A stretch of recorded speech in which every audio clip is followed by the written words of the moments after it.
Porque o Tribunal de Justiça do Rio de Janeiro condenou uma rede de supermercados a pagar uma multa, uma indenização irrisória, entre aspas, tá? Mas para uma rede de supermercados é irrisória, de R$30 mil, a família de uma criança de 10 anos de idade, 10 aninhos de idade, que levou um mata-leão com segurança. Ela se separou por poucos segundos dos pais, o segurança foi lá, achou que era um trombadinha, e como se isso fosse justificável, no caso de um trombadinha, meteu um mata-leão no pescocinho de uma criança de 10 anos de idade. Que barbaridade, Aidar. Bom dia pra você. Bom dia, Megali. Seja bem-vindo de volta. Obrigado. Bom dia, Carla, Sheila. Bom dia. Abraço aí aos nossos ouvintes queridos. Megali, é um caso triste, mas é um caso que, felizmente, teve uma reprimenda grande da justiça. Grande assim, se você for ver o valor da indenização por danos morais, R$30 mil, não é uma indenização muito grande.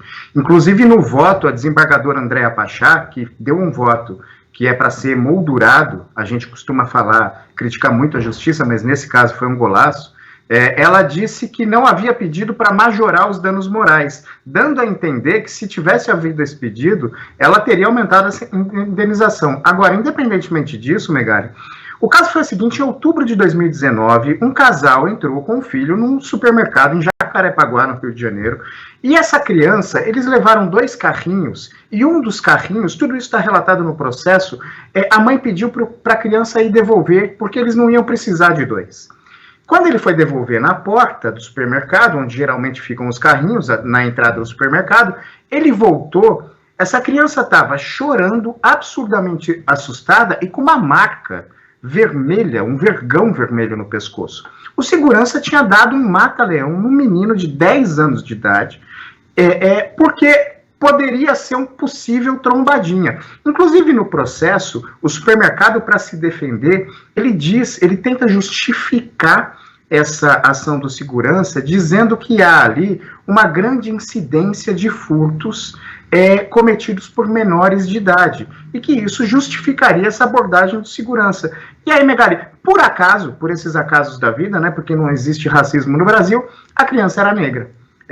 Não há, nem como a própria desembargadora Andréa Pachá coloca no voto dela, que foi seguido por unanimidade pela turma que ela faz parte no Rio de Janeiro, não há nenhum relato de que isso tenha acontecido com uma criança branca. Isso nunca aconteceu com as minhas filhas, mas dizem que não há nenhum racismo nesse fato.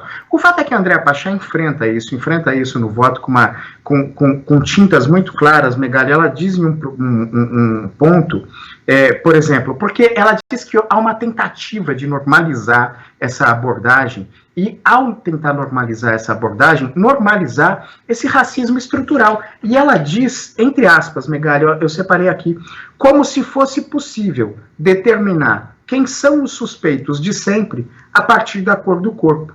Então, assim, eu acho muito importante essa decisão da Justiça do Rio de Janeiro, principalmente agora. A gente acabou de ver um vizinho matar a tiros outro vizinho, e é claro que ele ficou com medo do outro vizinho, porque o outro vizinho era negro, apesar dele não ter feito nada para criar esse medo. A gente tem um racismo estrutural, esse racismo é enfrentado no voto da Andréa Pachá, e eu acho que é muito importante a gente ressaltar essas ações da justiça, como essa que realmente enquadrou o supermercado, para ver se a gente começa a escrever uma nova página nessa relação de cidadania na sociedade brasileira, né, Megali? Sim, e para a gente não ficar devendo informação aqui, a rede de supermercados é o Açaí, e o supermercado específico em que isso aconteceu fica em Jacarepaguá, na zona oeste do Rio de Janeiro. O Açaí divulgou uma nota bem genérica, que não fala sobre o episódio em si, só reitera os valores da empresa com respeito à inclusão, entendendo, aspas, a diversidade como fator de inovação e desenvolvimento socioeconômico para dentro e fora da companhia, e por aí vai. Mas nem tangencia o assunto específico. Bom, tem um outro tema também que o Aidar mandou pra gente, a gente ficou pensando aqui no fim de semana, e que deve ter um desenrolar nessa semana, né, Aidar, que é uma votação no Supremo Tribunal Federal que diz respeito ao alcance da Defensoria Pública. Defensoria Pública é aquela defesa de graça para as pessoas que não podem, né, pagar advogados e tudo mais. E a Procuradoria-Geral da República questionou, né, fez um questionamento ao Supremo Tribunal Federal sobre qual seria esse alcance, requisição de documentos e tudo mais. Explica um pouco mais para a gente, Aidar, por favor. Carla, esse assunto é muito importante. Eu estou um pouco rouco, não sei porquê, mas esse assunto é muito importante pelo seguinte: a Procuradoria-Geral da República contestou o que se chama de poder de requisição da Defensoria. O que é o poder de requisição da Defensoria? O defensor público, por lei, defensor público é advogado de pobre remunerado pelo Estado. Ponto. Quando o cara não tem a quem recorrer, ele recorre à Defensoria Pública. Eu costumo até brincar que a Defensoria Pública é o SUS da comunidade jurídica, né? Porque atende aquelas pessoas que precisam de assistência jurídica, mas não tem condição nenhuma de pagar advogado. Ponto. A Procuradoria-Geral da República contesta o que chama de poder de requisição. O que é esse poder de requisição? Por lei, o defensor público pode requisitar informações a autoridades públicas, a repartições públicas, a departamentos públicos, e essas autoridades, repartições, departamentos, elas têm a obrigação de responder ao defensor. Na prática, e aí a PGR contesta isso, dizendo que há uma concorrência desleal, como se houvesse concorrência possível com a advocacia privada, porque o advogado privado não pode fazer esse tipo de requisição. Mas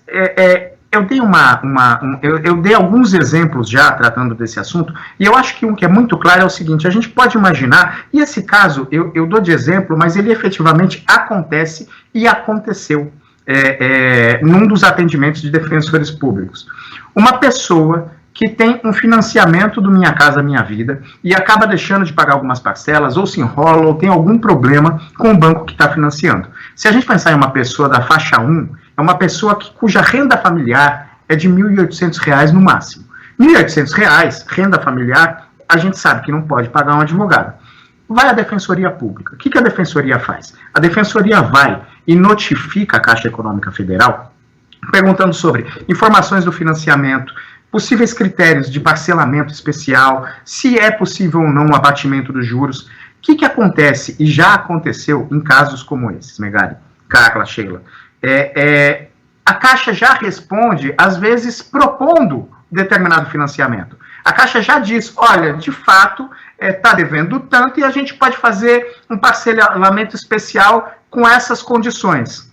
Se oferece para a pessoa topa aquilo, e você, além de ter dado assistência jurídica para uma pessoa que precisava de assistência jurídica e não tem dinheiro para pagar advogado, você evitou que um processo fosse à justiça, que essa pessoa tivesse que entrar na justiça para discutir um financiamento. Ou seja, todo mundo ganha com esse poder de requisição. A gente, porque a justiça fica mais livre para decidir os processos que importam, a pessoa que tem uma resposta rápida e o defensor que cumpriu bem a sua obrigação pela qual ele é remunerado pelo Estado.